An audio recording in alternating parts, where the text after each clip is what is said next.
किसी के मन की बातें पढ़ने के लिए आपको 3 तरीके पता होने चाहिए।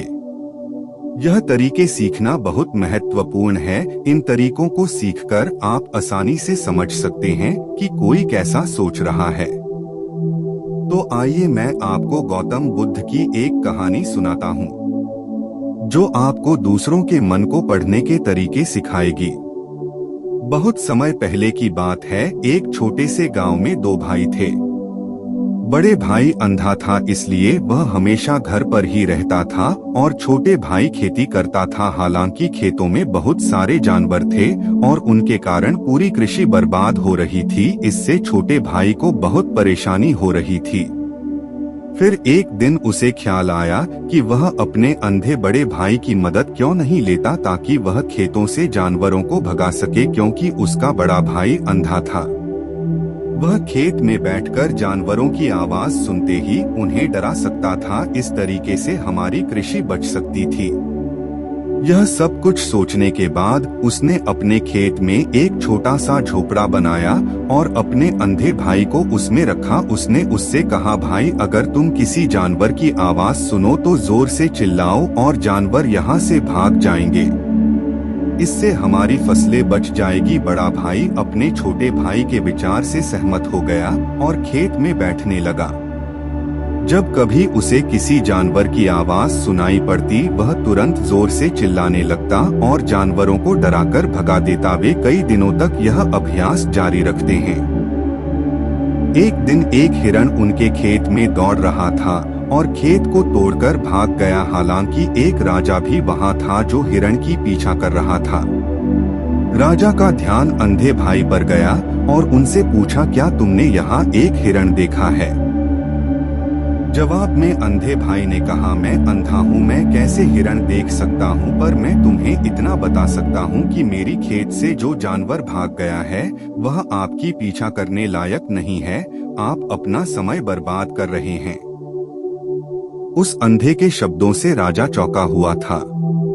उसे आश्चर्य हुआ कि अंधा यह कैसे कह सकता है कि जो हिरण मैं ढूंढ रहा हूँ वह पीछा करने लायक नहीं है। तब राजा ने अंधे से कहा, क्या तुम मुझसे झूठ नहीं बोल रहे? एक ओर तुम कहते हो कि तुम अंधा हो और दूसरी ओर तुम यह दावा करते हो कि वह जानवर जो यहाँ से भाग गया है मेरे पीछे पड़ने के लायक नहीं है। फिर अंधा भाई ने कहा, ओ राजा, वह प्राणी जिसे तुम हिरण समझ रहे हो वह वास्तव में हिरण नहीं है। वह एक मादा हिरण है और मेरे ज्ञान के अनुसार वह गर्भवती है। मैंने कभी सुना नहीं है कि कोई राजा एक गर्भवती मादा हिरण की शिकार करता है। इसलिए मैं तुम्हें यह कह रहा हूँ कि वह तुम्हारे पीछे पड़ने के लायक नहीं है। तुम्हें उसकी पीछा करने में अपना समय बर्बाद नहीं करना चाहिए। यह सुनकर राजा और भी हैरान हुआ। उसे समझ में नहीं आया कि अंधा यह कैसे जान सकता है कि वह गर्भवती मादा हिरण है। उसने सोचा कि कैसे एक अंधा यह जान सकता है। मैं जिस हिरण की शिकार कर रहा हूँ वह क्या गर्भवती है या नहीं, इस अद्भुत अंधे का इतना आत्मविश्वास के साथ कैसे कह सकता है? इसलिए मुझे इसे जांच करना होगा। इसलिए राजा ने सत्यता जानने का निश्चय किया और अपने कमांडर से कहा, कमांडर, मुझे चाहिए कि वह प्राणी जिंदा रहे, क्योंकि मुझे जांच करना है कि यह वाकई एक गर्भवती मादा हिरण है। यह अंधा आदमी इतनी आत्मविश्वास के साथ कह रहा है और मुझे यह सुनिश्चित करना है। जाओ और जांच करो कि क्या वह एक गर्भवती मादा हिरण है। राजा के आदेश पर कमांडरों ने हिरण को पकड़ने के लिए चला गया। कुछ समय बाद जब वह लौटे तो राजा से कहा, राजा, यह अंधा आदमी पूरी तरह से सही कह रहा है। वह वाकई एक गर्भवती मादा हिरण है। इस सुनकर राजा हैरान हो गया। उसे समझ में नहीं आया कि यह अंधा आदमी कैसे जान सकता है कि वह गर्भवती मादा हिरण है। राजा के मन में कई सवाल उठे। आखिर राजा ने इस पर पूरी तरह से समझौता करने का निश्चय किया और अंधे से कहा, सुनो, मुझे यह नहीं पता कि तुम सचमुच अंधे हो या नहीं, लेकिन मैं तुमसे एक सवाल पूछने आया हूँ। क्या तुम मेरे सवाल का सही जवाब दोगे? जवाब में अंधे ने कहा, राजा, आप मुझसे जो भी पूछना चाहेंगे मैं आपको सच्चाई से जवाब दूंगा।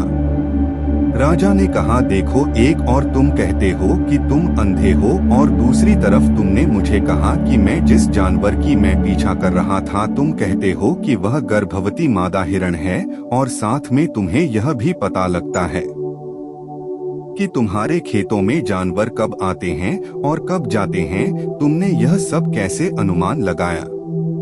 तब अंधा आदमी ने समझाया, सर, जब आप उस मादा हिरण की पीछा कर रहे थे तो उसकी गति और दौड़ते हुए आवाज से ही मुझे पहले से ही समझ आ गया था कि यह हिरण है, और मेरी खेत की बांध काफी छोटी थी, उसकी ऊंचाई ज्यादा नहीं थी। अगर यह सामान्य हिरण होती तो वह आसानी से उस बांध को पार कर सकती थी, लेकिन वह हिरण ने उस बांध को तोड़कर भाग लिया था, और यदि वह बांध पार करने की कोशिश करती तो उसके संतान को खतरा होता। इसलिए मुझे समझ में आ गया कि वह गर्भवती है। इस व्याख्या को सुनकर राजा अंधे के विशेष ज्ञान और कौशल को देखकर चौंके हुए हैं।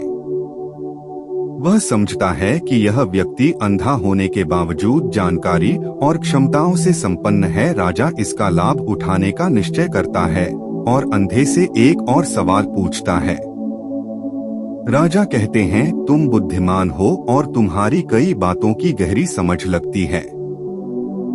आज मैंने तुम्हें यहाँ बुलाया है ताकि जान सकूं कि मेरी पत्नी मेरे प्रति विश्वासी है या नहीं। अंधा आदमी जवाब देता है, ओ राजा, ऐसा सवाल कैसा है?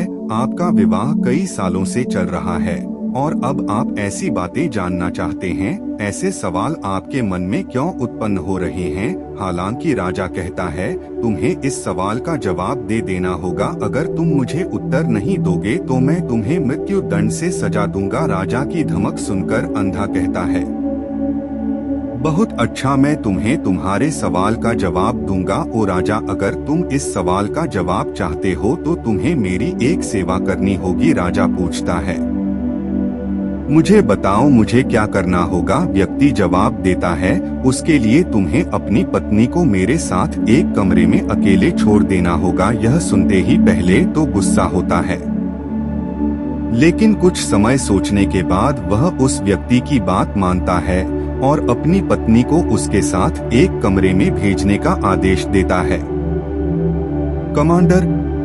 कमांडर उस पर क्रियान्वयन करता है और अंधे आदमी और रानी को एक कमरे में अकेले छोड़ देता है। उस समय अंधा अपनी बात कहते हैं, मुझे तुम्हें छूना है।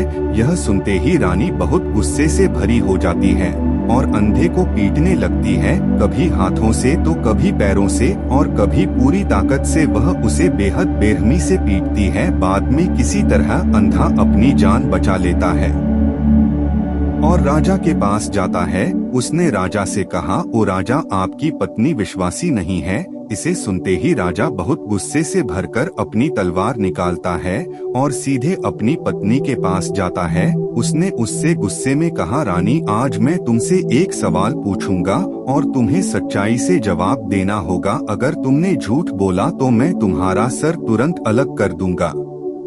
उसने पूछा, मुझसे कहो, क्या तुम विश्वासी हो या नहीं? इस पर रानी ने कहा, ओ राजा, तुम मुझे मार दो लेकिन मैं विश्वासी नहीं हूँ। राजा बहुत खुश हुआ क्योंकि वह सब कुछ जो अंधे ने कहा था वह पूरी तरह से सच था। इसे सुनते ही राजा तत्काल अंधे के पास जाता है और पूछता है, तुमने कैसे जान लिया कि मेरी पत्नी विश्वासी नहीं है? अंधा उत्तर देता है, ओ राजा, यह काफी सरल है। मैंने आपकी पत्नी से कहा कि मैं उसे छूना चाहता हूँ और वह इतनी रोष में आ गई कि मुझे मारने लगी। वफादार औरत कैसे किसी अन्य पुरुष को छू सकती है? जब मैंने उससे कहा कि मैं उसे छूना चाहता हूँ वह मुझे इनकार कर सकती थी, लेकिन उसने मुझे मारना शुरू कर दिया और उस प्रक्रिया में उसने मेरे पूरे शरीर को छुआ। अब तुम मुझसे बताओ, इस प्रकार की औरत विश्वासी कैसे हो सकती है?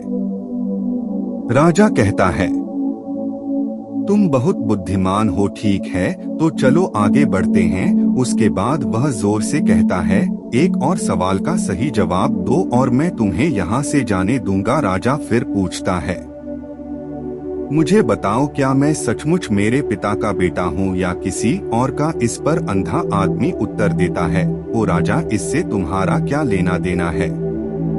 चाहे आपके माता पिता कौन हो, आप इस राज्य के राजा हो, तो इस सवाल को छोड़ दो। लेकिन राजा जिद करता है, नहीं नहीं, मुझे इस सवाल का सटीक जवाब चाहिए, वरना यह सवाल मुझे हमेशा परेशान करेगा। इसलिए मैं सच्चाई जानना चाहता हूँ। अगर तुम सही जवाब दोगे तो मैं तुम्हें यहाँ से जाने दूंगा। अंधा आदमी उत्तर देता है, ओ राजा, मेरे लिए इस सवाल का उत्तर देने के लिए तुम्हें अपनी माँ के पास जाने की कोई आवश्यकता नहीं है। मैं अभी बता सकता हूँ कि तुम किसके बच्चे हो, लेकिन उससे पहले मैं चाहता हूँ कि तुम मुझसे वादा करो कि तुम मुझसे गुस्सा नहीं करोगे। राजा कहता है, हाँ, मैं वादा करता हूँ कि मैं गुस्सा नहीं करूँगा। फिर आदमी जवाब देता है, ओ राजा, मुझे तुम्हें बताने की आवश्यकता नहीं है कि तुम सचमुच अपने पिता के बच्चे हो। मैं तुम्हें अब बता दूं कि तुम मेरे स्वामी राजा और परमेश्वर के पुत्र हो। मैं वादा करता हूं कि मैं आपसे गुस्सा नहीं करूंगा। फिर अंधा राजा से कहता है, तुम सचमुच अपने पिता के बच्चे हो, लेकिन तुम एक कंजूस व्यापारी की छाया में भी हो। यह सुनते ही राजा बहुत खुश हो जाता है और तत्काल अपनी माँ के पास जाता है। उससे कहता है, माँ, कृपया मुझे सच बताओ, क्या मैं सचमुच अपने पिता का बच्चा हूँ या किसी अन्य का? अगर तुम मुझे सच नहीं बताओगी तो मैं यहाँ ही अपनी जान दे दूंगा। मुझे सच बताओ, क्या है? राजा की माँ कहती है, पुत्र, तुम सचमुच अपने पिता के बच्चे हो, लेकिन तुम एक कंजूस व्यापारी की छाया में भी हो। जब मैं नहाकर अपनी आवश्यकता अनुसार देख रही थी तो मैंने तुम्हारी ऊपर कंजूस व्यापारी की छाया देखी। यह सुनते ही राजा बहुत खुश हो जाता है और तत्काल ही अंधे के पास लौटता उससे पूछता है, तुमने कैसे जान लिया कि मेरी ऊपर कंजूस व्यापारी की छाया थी? अंधा जवाब देता है, ओ राजा, आप मुझसे कई सवाल पूछते हैं और मैंने सभी के सही उत्तर दिए हैं। अगर आप कोई अन्य राजा होते तो मैंने अब तक कई पुरस्कार प्राप्त कर लिए होते, लेकिन आपने मुझे कुछ नहीं दिया। मैंने अब तक एक भी पैसा नहीं लिया है, इसी से मैंने अनुमान लगाया कि आप बहुत कंजूस है। यह सुनकर राजा हंसते हुए कहता है, जो भी तुम मांगो मैं जरूर दूंगा, लेकिन मुझे बताओ तुम कैसे जान लेते हो क्या सही है और क्या गलत, और तुम इतने सटीक और निष्कलंक उत्तर कैसे दे सकते हो? अंधा आदमी कहता है, ओ राजा, मैं प्राकृतिक रूप से अंधा हूँ। अगर मेरी आँखें होती तो मैं किसी के विचारों को आसानी से समझ सकता। मन का अपनी भाषा होती है और इस भाषा को किसी के शरीर की क्रियाओं में देखकर समझा जा सकता है। व्यक्ति की आंखों, होठों, काम करने के तरीके और उनकी गतिविधियों को देखकर हम समझ सकते हैं कि उसके मन में क्या चल रहा है। इस पर आधारित हम किसी की विचारों को जान सकते हैं, लेकिन मैं अंधा हूँ, इसलिए मुझे क्रियाओं के माध्यम से जानना पड़ता है। अगर मुझे कुछ जानना होता है तो मैं अगले व्यक्ति को कार्य सौंपना पड़ता है। देखना होगा कि वह कैसे काम करता है और उसके आधार पर मैं समझ सकता हूँ कि उसके मन में क्या चल रहा है। इसे सुनते हुए राजा पूछता है, क्या इसका मतलब है कि मैं भी किसी के विचारों को जान सकता हूँ? इस पर अंधा आदमी कहता है, बिल्कुल, आप भी किसी के विचारों को समझ सकते हैं, लेकिन उसके लिए आपको पहले अपनी आत्मा पर काम करना पड़ेगा और वह काम है अपनी मानसिकता को शांत करना। अपनी मानसिकता को वर्तमान में लाना होगा। किसी के मन को कैसे पढ़े? मन की बातों को पढ़ने की कला के 3 तरीके हैं, क्योंकि वह व्यक्ति वर्तमान में सोच रहा है और हमें भी अपनी मानसिकता को वर्तमान में लाना होगा, तभी हम उनके विचारों को समझ सकते हैं। अगर हम पिछली घटनाओं के बारे में सोच रहे हैं तो हमें यह कैसे पता चलेगा कि दूसरा व्यक्ति वर्तमान में क्या सोच रहा है, क्योंकि हम पिछली घटनाओं में लिपटे हुए हैं। तो किसी के विचारों को जानने के लिए सबसे पहले हमें अपनी मानसिकता को संकेंद्रण। उसके बाद यह व्यक्ति राजा से कहता है, राजा, मैं जरूर 3 तरीकों को बताऊंगा जिनसे आप किसी के विचारों को आसानी से समझ सकते हैं। इसके बाद अंधा राजा से कहता है, पहला, आंखों पर ध्यान देना। राजा, पहला तरीका है आंखों पर ध्यान देना। किसी से बात करते समय सबसे महत्वपूर्ण यह है कि हम उसकी आंखों में देखें, क्योंकि आंखें बोलती नहीं लेकिन वह बहुत कुछ कहती है। अगर हम उस व्यक्ति की आंखों के संकेतों को समझना सीख जाते हैं तो हम जान सकते हैं कि उनके मन में क्या चल रहा है, वह क्या सोच रहे हैं और वह क्या करने वाले हैं। मेरी अपनी आंखें नहीं है, लेकिन मैंने यह कौशल प्रिय गौतम बुद्ध से कई साल पहले सीखा था। वह मेरे शिक्षक और मार्गदर्शक थे। उस समय मेरी आंखें थी और मैं सिर्फ उनकी आंखों के माध्यम से लोगों के विचारों को समझ सकता था। इसीलिए अगर आप भी दूसरों के विचार जानना चाहते हैं तो आपको उनकी आंखों पर ध्यान केंद्रित करना चाहिए, जैसे कि उनकी निगाह वह कहां देख रहे हैं और किस दिशा में है। अगर जब आप उनसे बात कर रहे होते हैं उनकी आंखें इधर उधर घूम रही हो तो यह मतलब है कि वे बातचीत से बचने का तरीका ढूंढ रहे हैं और कोई शायद झूठ बोल रहा हो। अगर व्यक्ति सीधे नजर से टकरा रहा है तो यह मतलब है कि उसका डर है कि उनका झूठ प्रकट हो सकता है और लोग सच्चाई को जान लेंगे। लेकिन अगर उनकी आंखें बिना हिले आपको देख रही हैं, तो वह शायद ईमानदार हो सकते हैं और उन्हें आपसे बात करना और अपने विचार साझा करना है। इसके अलावा देखें कि उनकी भौं कैसे हिल रही है।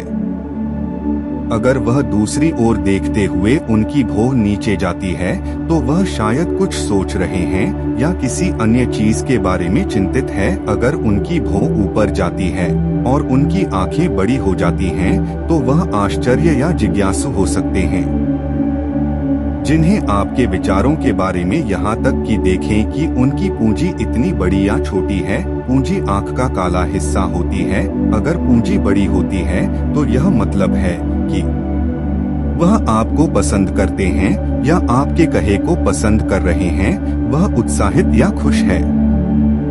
अगर पूंजी छोटी होती है तो यह मतलब है कि वह आपको पसंद नहीं करते हैं या आपके कहे को पसंद नहीं कर रहे हैं। वह असहज या गुस्से में है। इसके अलावा देखें कि उनकी आंखों की सफेदी कितनी लाल है या कितनी सफेद है। आंख का सफेद हिस्सा स्क्लेरा कहलाता है। अगर स्क्लेरा लाल होती है तो यह मतलब है कि वह थके हुए तंत्र या बीमार हो सकते हैं। वह आपसे बात करना नहीं चाहते होंगे। मैं एक समय याद करता हूँ जब मैंने एक थके हुए व्यक्ति से मिला था जो यात्रा कर रहे थे।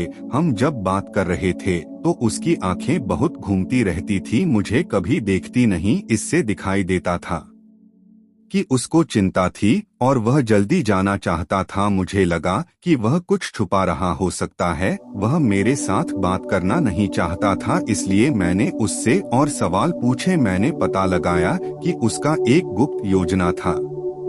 इसी तरह अन्य भी चेहरे की भावनाओं की अन्य व्यक्तिगत व्यवहार होते हैं जो हमें आसानी से व्यक्ति के विचार समझने में मदद कर सकते हैं। कभी कभी व्यक्ति अपने चेहरे के माध्यम से विभिन्न व्यवहार दिखाता है। यदि आप किसी के चेहरे के अभिव्यक्ति पर ध्यान देते हैं तो आप आसानी से समझ सकते हैं कि वह व्यक्ति निराश है, बहुत दुखी है या बहुत खुश है। आप यह भी समझ सकते हैं कि वह अंदर कैसा महसूस कर रहे हैं और यह सब बातें उनके चेहरे की अभिव्यक्ति के माध्यम से निश्चित की जा सकती हैं। वो राजा चेहरा एक चित्र की तरह है जो दिखाता है कि लोग अंदर कैसा महसूस कर रहे हैं अगर वे कुछ नहीं कहते हैं।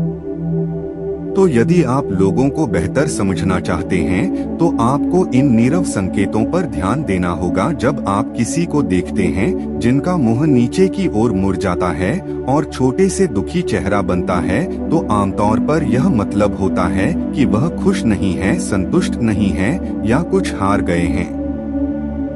आप उनकी आंखों और उनके शरीर से भी समझ सकते हैं कि वह कैसा महसूस कर रहे हैं। वह निचले भावनाओं को महसूस कर रहे हैं। दूसरी ओर जब कोई बड़ी और सच्ची मुस्कान होती है जो आंखों और गालों को उठाती है, वह खुशी, मित्रता और दयालुता की संकेत है। इसमें आंखों का बड़ा महत्व है। जब वे छोटी और चमकीली होती हैं तो आप सुनिश्चित हो सकते हैं कि मुस्कान सच्ची है। देखिए, किसी व्यक्ति की भ्रूण की जगह जहां त्वचा गहरी होती है और ढीली होती है, जब यह गहरी और तंग होती है तो यह अक्सर मतलब होता है कि वे उलझे हुए हैं, महसूस कर रहे हैं, कुछ कठिन या नई चीज को समझने की कोशिश कर रहे हैं। रुख का तरीका मुंह हमें बहुत कुछ बता सकता है। एक मुंह जो बंद और संकुचित हो, यह मतलब हो सकता है कि वह सहमत नहीं है, किसी चीज से संतुष्ट नहीं है या बातचीत करना नहीं चाहते। लेकिन एक मुंह जो खुला और आराम से हो, यह मतलब होता है कि वह खुले मन से बातचीत करने के लिए तैयार। जब आप चेहरे की इन संकेतों को देखने और समझने में महारथी है, तो आप यह जान सकते हैं कि लोग किस बारे में सोच रहे हैं और कैसा महसूस कर रहे हैं। चाहे वह अपनी भावनाएं बाहर कहे या चुप रहे, उनके चेहरे से हर बात साफ हो जाएगी। इसलिए कोई व्यक्ति जैसे भी अपने शब्दों से बोलता हो, आप उनके चेहरे से सब कुछ समझ सकते हैं। मैं आपको एक कहानी सुनाऊं। एक बार मैंने एक दुखी व्यक्ति से मिला जो मेरी मदद के लिए आया, लेकिन वह ऐसा व्यवहार कर रहे थे कि उन्हें कोई परवाह नहीं। लेकिन मैंने उनकी माथे पर एक छोटी सी रेखा देखी, जिससे पता चला कि उनकी परेशानी थी। मैंने उनसे कहा कि मुझे अपनी समस्या बताएं और उन्होंने बता दी। इसके बाद उनको अच्छा लगा और मैंने उनकी मदद की। एक सच्ची मुस्कान आंखों को भी खुश बनाती है। यह मतलब है कि वे खुश और दयालु है। एक उदासी मुंह की भौं नीचे जाती है, इसका मतलब है कि वह चिंतित या उलझे हुए हैं। भौं ऊपर जाती है जब वे हैरान या जिज्ञासु विचार रहे होते हैं, तो आप उनकी भावना को उनके चेहरे को देखकर समझ सकते हैं। हाथों की इशारों और शरीर की भाषा। आगे बढ़ते हुए व्यक्ति राजा से तीसरी मेथड के बारे में बताते हैं, कहते हुए, ओ राजा, एक और भाषा भी है, जो है वह है हाथों की इशारों और शरीर की भाषा की। किसी के विचारों को समझने के लिए हमें हाथों की इशारों और शरीर की भाषा को समझना चाहिए। जब कोई व्यक्ति बातचीत करता है तो आपने देखा होगा कि वह अपने हाथों को हर समय हिलाता रहता है, इशारे करता है। शब्दों के अलावा उनकी शरीर की भाषा भी बड़ी भूमिका निभाती है। वह क्या सोच रहा है, यह स्पष्ट करने में ओ राजा शरीर और हाथ बिना शब्दों के बहुत कुछ कह सकते हैं। यह शब्दों की तरह बातचीत का एक गुप्त तरीका है, जहां आप देख सकते हैं कि लोग क्या चाहते हैं और कैसा महसूस कर रहे हैं। वे छोटी छोटी चीजों से जो वे करते हैं, किसी को ध्यान से देखें। जब वह आपसे बात करते समय अपने उंगलियां तेजी से टैप करता है, जब उंगलियां किसी चीज पर तेजी से आवाज करती हैं, तो यह मतलब हो सकता है कि वह बोर हो रहे हैं, जल्दी में है या बातचीत जल्दी समाप्त करना चाहते हैं। मैं एक वक्त स्मरण करता हूँ जब मैंने एक व्यक्ति से मिला जो मुझसे कुछ बेचना चाहता था और वह यही इशारा करता था। मुझे पता चल गया था कि वह घबराया हुआ था, तो मैंने उससे बेहतर कीमत पर खरीदने को कहा और उसका हैराना हो गया। कभी कभी किसी को अपनी बाहों आपस में जोड़ते हुए देखना, यह मतलब हो सकता है कि वह आपसे या आपके कहने से संतुष्ट नहीं है, वह अपने विचारों को आपसे छुपा रहे हैं। इस तरह से अपनी बाहों जोड़ने का तरीका उनके विचारों और भावनाओं को दूसरों से सुरक्षित रखने की तरह है। इस चिन्ह को देखकर आप जब उनसे बात करें तो दयालु और सतर्क रह सकते हैं, ताकि वह आपसे अधिक संतुष्ट और खुले मन से मिल सके। कभी कभी किसी व्यक्ति को आपस में झुकते हुए देखना, यह मतलब हो सकता है कि वह आपसे या आपके कहने से रुचि रखते हैं। वह आपकी बातों को ध्यान से सुन रहे हैं, जिससे वह आपसे रुचि रखते हैं और जानना चाहते हैं।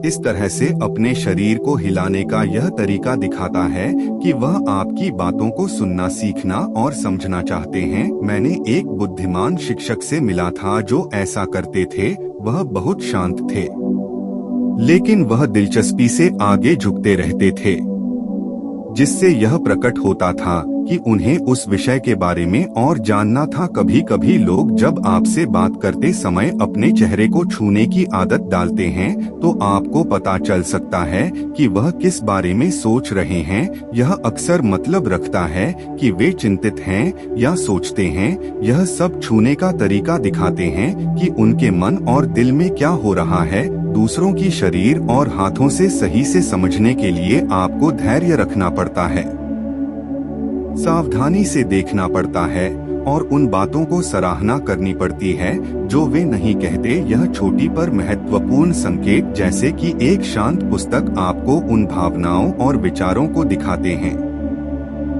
जो उनमें छुपे हुए हैं और आपको उनसे बेहतर जुड़ने में मदद करते हैं। अगर हम इन 3 तरीकों पर ध्यान देते हैं और उन्हें सही से समझते हैं तो हम तेजी से पता लगा सकते हैं कि किसी के मन में क्या चल रहा है, वह हमारी बातों को कितनी ध्यान से सुन रहे और उनके मन में क्या हो रहा है।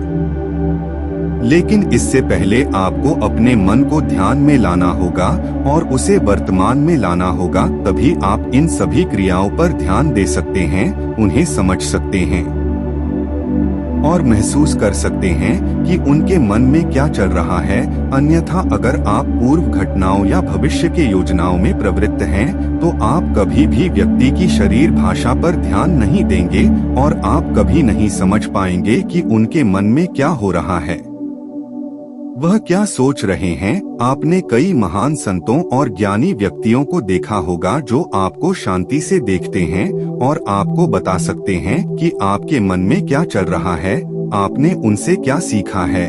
और इसका सबसे बड़ा कारण यह है कि वे आपको पढ़ सकते हैं, आपको समझ सकते हैं, क्योंकि उनका मन संकेतिक शांतिपूर्ण है, इसलिए वह आसानी से आपके विचारों को समझ सकते हैं। मुझे आशा है कि आपने अब तक कहानी का आनंद लिया है और इससे कुछ नया सीखा है। यदि आपने ऐसा किया है, यह वीडियो आपको कैसी लगी दोस्तों, इसे लाइक और एक प्यारा सा कमेंट करें। और अभी तक हमारे चैनल को सब्सक्राइब नहीं किए हो तो सब्सक्राइब जरूर से कर ले। धन्यवाद।